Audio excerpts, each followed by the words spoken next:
we like that or not, that's just how history has played out. Money's a belief system. And right now, the market believes that Bitcoin is more money than anything else. Don't you think that in times of emergency, limiting individual freedoms is necessary for the greater good? No.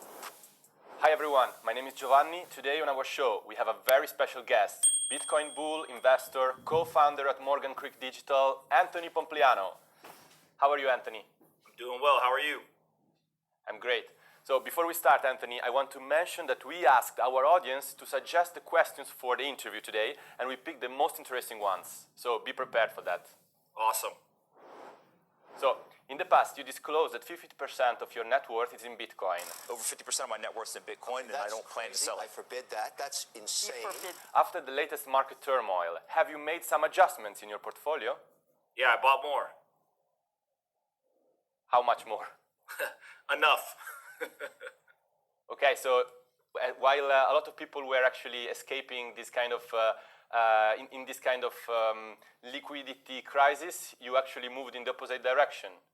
Of course, I think that there's two things that are really important in life. One's having a strong balance sheet, and two is ensuring that you protect your wealth. And obviously, part of the reason why I am so bullish on Bitcoin and such a big proponent of it is I believe it protects your wealth. And so in a time where central banks are pumping trillions of dollars of liquidity into the financial system across the world, not just in the United States, but across the world, I think people need a way to protect their wealth, and Bitcoin's a great way to do that. And so I'm doing it myself. Okay, cool. All right, so let's start with a question from our audience. So question from XRP Moonshine, aka Matthew. Why do you still believe in Bitcoin when there are far better, faster, cheaper, more sustainable digital assets out there with actual utility like XRP? Yeah. I always tell people, my opinion doesn't matter, right? Just look what the market has decided. And so far, the market's decided that Bitcoin's the most valuable digital currency. And I understand there's plenty of other options. Some people believe other things are going to be more important or more valuable. But so far, the market's determined that Bitcoin is the most valuable. And the key part about money is that money's a belief system. And right now, the market believes that Bitcoin is more money than anything else. And until that changes, I'm not going to fight a market with millions of people all moving in the same direction. So let's talk about the upcoming Bitcoin halving. You said that the argument of the Bitcoin halving being priced in is dumb. Can you explain why do you think so? Yeah, anytime you basically get a supply shock to an asset, there is going to be a change. And so if you look at what needs to happen for the actual halving to be priced in, you would basically need 100% of people that are already in the asset to currently understand that the halving is going to happen. You need 100% of people to understand exactly what that event actually means, so what's going to happen during that event. And then you need 100% of people in the asset to agree on what the price post that event happening will be. And so 100% of people don't even know it's happening, right? Maybe it's a high percent. Maybe it could be 70, 80% of people know it's happening, but 100% don't. Then definitely 100% can't explain what it is. Even some of the biggest proponents, right? I mean, I've literally explained it to Kevin O'Leary on television before, right? So, and he's had Bitcoin since 2013. So obviously everyone doesn't understand how it works. And then obviously everyone doesn't agree on the price afterwards, right? And so those three things alone mean that you can't, it's just impossible for the price to actually be priced in or the halving to be priced in. But with that said, another component of this is that on top of that, you then get all of the new people who are going to come in between now and the halving or right after the halving. They don't even know about Bitcoin at all, right? So there's a bunch of people who are learning about Bitcoin every single day, and they don't know about the halving either. So it's just not possible for the halving to be priced in. And what you'll see is within the first 18 months post-halving, you'll see an explosion in the US dollar price. And I think that debate will kind of be settled as it has been settled, previous times with the halving as well. So if you had to make a short-term prediction for the price of Bitcoin following the halving, would you be able to do that? I have no clue what the price is going to do short-term. It's a highly volatile asset. I just say I think that it's going to hit $100,000 by the end of December 2021. That's a very well-known prediction of yours. So let's moving on to question from El Novato. What price of Bitcoin are you going to retire? I'll never retire, man. This is kind of business and investing is just a game to me, and it's different than a traditional sport. Where traditional sport, you see a lot of people who they get to 30, 35, 40 years old, and they've got to stop playing because they physically can't keep up anymore. Right? They just their body wears down. I think the beauty of business and investing is that it's not a physical thing; it's a mental thing. So I don't think I'll ever actually retire. You define the rescue plan of the Fed to inject a huge amount of cash in the economy as the end of the fiat experiment. So what do you mean by that? Yeah, I don't know if I said that it was the end of the fiat experiment. I think what I basically said was people should be wondering or asking that question, right? And it's my thought process behind why I brought that up was nobody was asking that question. And it's not necessarily that, hey, the fiat experiment is actually going to end, but it's a valid question at this point, given that we're seeing bigger boom and bust cycles and we're seeing an addiction to stimulus, which is really just debasement of a currency. And over time, we've seen every single currency that gets debased eventually fail. And so at some point, the US dollar will fail, right? And whether we like that or not, that's just how history has played out. And it can go on for another 25, 50, 100 years if it wants, but at some point every currency has failed, and I don't see a reason why the US dollar is going to fight history in some way.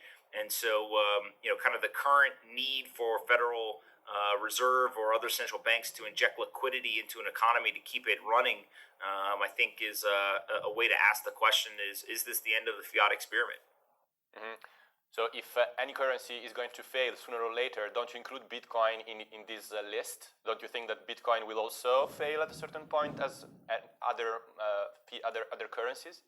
Well, it could fail, right? But the difference is that gold is not being debased away, same as Bitcoin. It's a deflationary asset, right? So every inflationary asset that's been debased or devalued over time ends up disappearing or becoming not valuable and ultimately failing. But gold survived for 5,000 years, right? And I think Bitcoin has a lot of the same properties of sound money. And so I tend to think that Bitcoin won't fall victim to that same kind of structure or mechanism because it has those sound money principles. So now we have a question from Ran Neuner, the host, the crypto trader. Is Bitcoin a non-correlated asset, he asks. Yeah, Ron is trolling, but I love him, so I'll entertain his trolling. Basically, look, it's a math equation, right? So this isn't like an opinion thing. This isn't let's pull up a chart and like try to eyeball, do these two things look like they're moving in the same direction? It's a math equation, and historically, Bitcoin has had less than a 0.15 correlation to traditional assets over the lifetime of it. And so, yes, are there times where it becomes more heavily correlated, right? During a liquidity crisis, for example, what we saw in the month of March, everything trends towards one, meaning that they become more correlated. Gold went down, treasuries went down, Bitcoin went down, stocks went down, right? Everything went down because it's a liquidity crisis. The thing that strengthens is the dollar. But no one's arguing that gold is non-correlated, right? Or saying that now all of a sudden gold's not a safe haven or that it's correlated. Instead, what ends up happening is the liquidity crisis is a very short period of time. It's, 30 days this time. 2008, it was about 6 months. But over the lifetime, over years and years and years, Bitcoin has been a non-correlated asset. It's a math equation. It's not my opinion. It's just math. And I think that it will continue to do that over long periods of time. But there will be short periods of time where it becomes correlated. But that's to be expected and natural and doesn't change the fact that over a long period of time it's non-correlated. You predicted that the dollar will soon lose its value due to inflationary monetary policy, and people will likely turn to hedge assets like Bitcoin and gold. So why would people choose Bitcoin instead of gold in this specific scenario? Yeah, well, right now you can't even get gold, right? I mean, there's a shortage of gold in terms of access, so it's just not accessible. They're literally having trouble delivering the gold to people, getting paper claims on the gold. But then when you get into all of the differences between, why read a newspaper online versus read a physical newspaper? There's a million advantages to reading the newspaper online, both for the creator of the paper, right, in terms of they can edit things, they can change the headlines, they can distribute it to more people quicker, it saves them money, etc. But there's also advantages to the reader, right? I don't have to actually go pick up the paper from my front door. I can read it on the train, on my phone, all these advantages that you have. Same thing between gold and Bitcoin. If you look at Bitcoin as like a digital gold, right, which I think it's more than that, but let's just say that you just think it's digital gold, it's more portable, it's more divisible, it's more provably scarce. It's easier to access right now. It's much easier and more efficient to send around the world.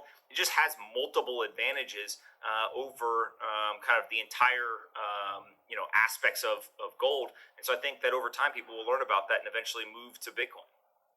I'm not like a gold hater either, right? Like I think that both Bitcoin and gold will do well. It's just that Bitcoin will appreciate more in value given the volatility that it has rather than gold. But that's interesting because you were saying that, Bitcoin has a series of advantages compared to gold because, of course, it's more portable, it's digital, and so on and so forth. But what do you think? Wouldn't it be better to have, for example, a gold coin which has high transaction speed and it's pegged to the value of gold instead of having Bitcoin then? If people want to do that, they can buy that. I'm not doing that, but other people can do that, right? I mean, look, all you're doing is you're basically getting exposure to gold, right? So it's just not something that I think is going to do as well as Bitcoin, but gold's going to do just fine, right? We're in a deflationary environment right now where every asset price sold off. Dollar got super strong. They're going to have to move us back into an inflationary environment in order to spur economic activity. So they flood the market with dollars. When they do that, your dollars become less valuable. And this happens all around the world. So it's every currency is going to get less valuable or debased. And every asset price will rise. Stocks, bonds, gold, Bitcoin, etc. I just tend to think that Bitcoin's going to do the best out of all of those. When I ask you about this comparison between this hypothetical gold-backed digital currency and Bitcoin, you seem that you choose Bitcoin because you have faith in Bitcoin, but you didn't explain exactly what's the advantage of Bitcoin compared to this gold-backed digital currency. How much gold's in the world? You can't tell me. Nobody can. There's not one person in the world who can answer that question. I'm not putting my wealth there. I can tell you exactly how many Bitcoin exist. Right? I can tell you 1,800 Bitcoin today got created, but no one can tell me how much gold got dug up out of the ground today. So it's just, I can prove it, right? And the transparency and the provability from the scarcity standpoint is much more valuable to me than gold, which although it has been around for 5,000 years, it does not stand up in terms of the transparency, the information, the accessibility, the divisibility, the portability, all of those things. All right, let's move on to a question from the audience. So, Alt Anonymous asks, when are you going to Joe Rogan's show? I'm sure we'll do it at some point, but I'm currently sitting in my apartment in New York City, and until we're allowed out of here, I don't know if I'm doing anything other than playing around on the internet.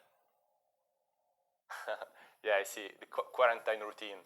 So, talking about what is going on right now in the US, you've always been a staunch defender of individual freedoms. Commenting on the surveillance measures adopted in the US to contain the spread of COVID-19, you said that American freedom is dead and the surveillance state is here. So don't you think that in times of emergency, limiting individual freedoms is necessary for the greater good?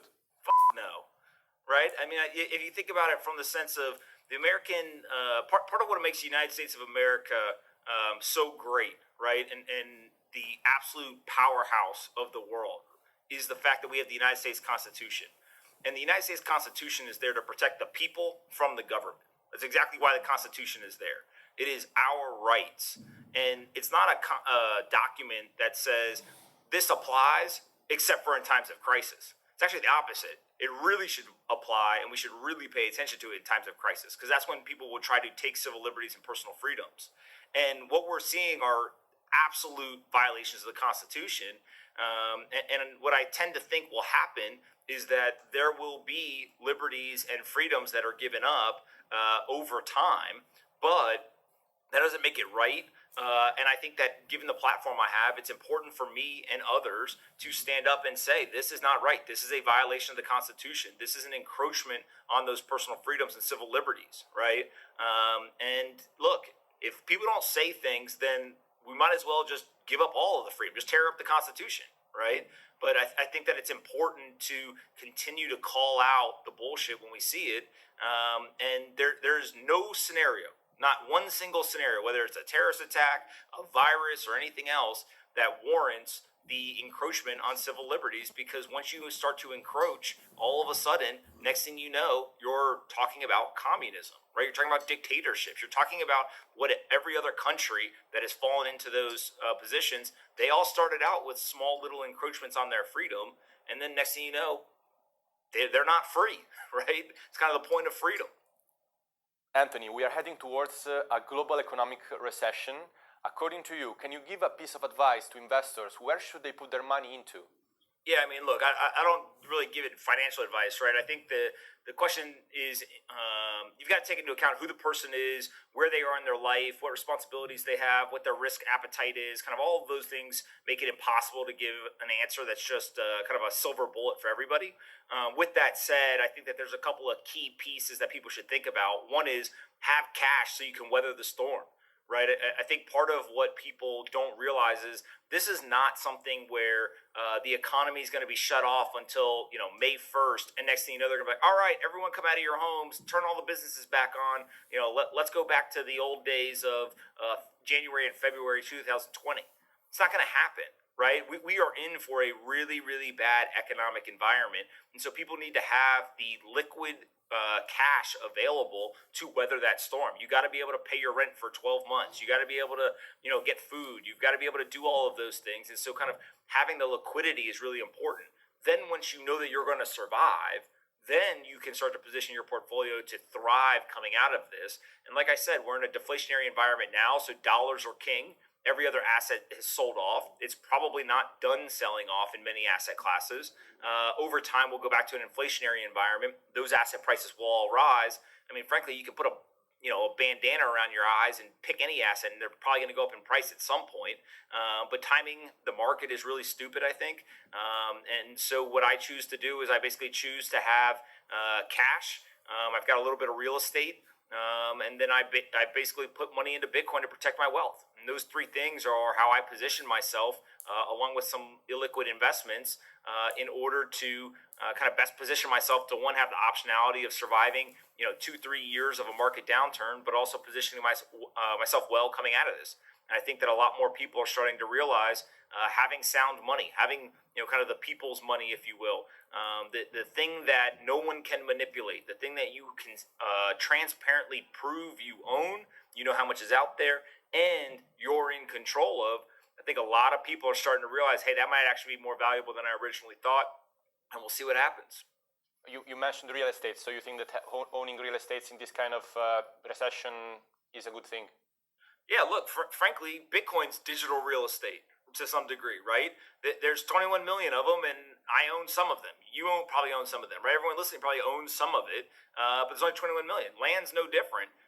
And so I think that, investing is really not that hard. I mean, everyone tries to have like the intellectual Olympics or make it into some big thing that it really isn't. But for me, like, this is a pretty simple game. Take dollars, right? Have a bunch of dollars come in. Make sure you've got enough dollars to survive any sort of market chaos. We're in that right now. And then make sure that you're able to get those dollars converted into assets where you can protect your wealth. And whether that's Bitcoin, that's gold, that's real estate, whatever, this game's not that hard. It's just that people want to make it harder than it is. They get distracted by all the noise. They all think that they're, fucking geniuses like Warren Buffett and stuff, and they want to go pick stocks or do whatever. But it's about discipline, right? And kind of the consistency and discipline to do the boring stuff. And that's pretty much it, man. Thank you, Anthony, for being with us today. That was very cool. Thanks for having me. I appreciate it. Guys, if you like the